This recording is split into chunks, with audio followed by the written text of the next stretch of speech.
അപ്പോൾ കേരള സ്റ്റോറി എല്ലാവരും കണ്ടിട്ടുണ്ടാവുമല്ലോ അല്ലേ? സംഘമിത്രങ്ങൾക്ക് സംഗിണി മക്കൾക്കും നല്ല സന്തോഷമായിട്ടുണ്ടാവും അല്ലേ?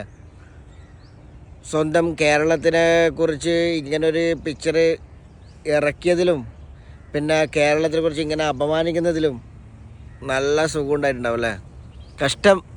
കഷ്ടം തോന്നുന്നു സംഘമിത്രങ്ങളെ, നിങ്ങളെ ഈ കാര്യങ്ങളൊന്ന് ആലോചിച്ചിട്ട്.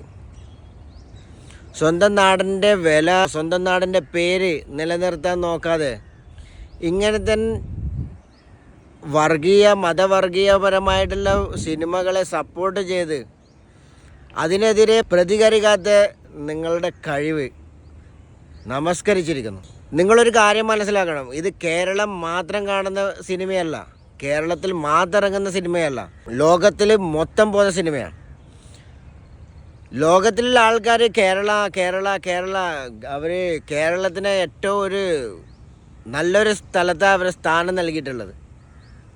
ഇങ്ങനത്തെ നോർത്ത് ഇന്ത്യൻ ചെറ്റകളായ സംവിധായകന്മാർ,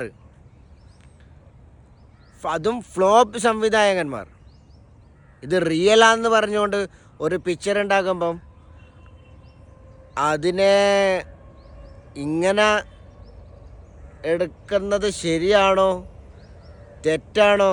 അതല്ല, ഇതൊക്കെ ചവിട്ടി കൂട്ടി വലിച്ചെറിയൂ ചവറ്റുകൊട്ടയിൽ എന്ന് പറയുന്ന ധീരന്മാരാവാൻ നിങ്ങൾക്ക് സംഘമിത്രങ്ങളെ, കേരള നാട്ടുകാരെ, കേരളത്തിൽ ജീവിക്കുന്ന എല്ലാവരും ഒത്തൊരുമിച്ചിട്ടുണ്ടെങ്കിൽ നമ്മുടെ കേരളത്തിൻ്റെ പേര് എപ്പോഴും ഒരുപോലെ തന്നെ നിലനിർത്തും. എന്തായാലും നിങ്ങളൊരു കാര്യം ഓർത്തോ, നിങ്ങളെ സിനിമയല്ല, നിങ്ങൾ എന്ത് തന്നെ ഉണ്ടാക്കിയാലും കേരള ജനതയ്ക്ക് യാതൊരു കുലുക്കും ഉണ്ടാവില്ല. കേരളത്തിൻ്റെ പേര് യാതൊരു മാറ്റവും ഉണ്ടാവില്ല.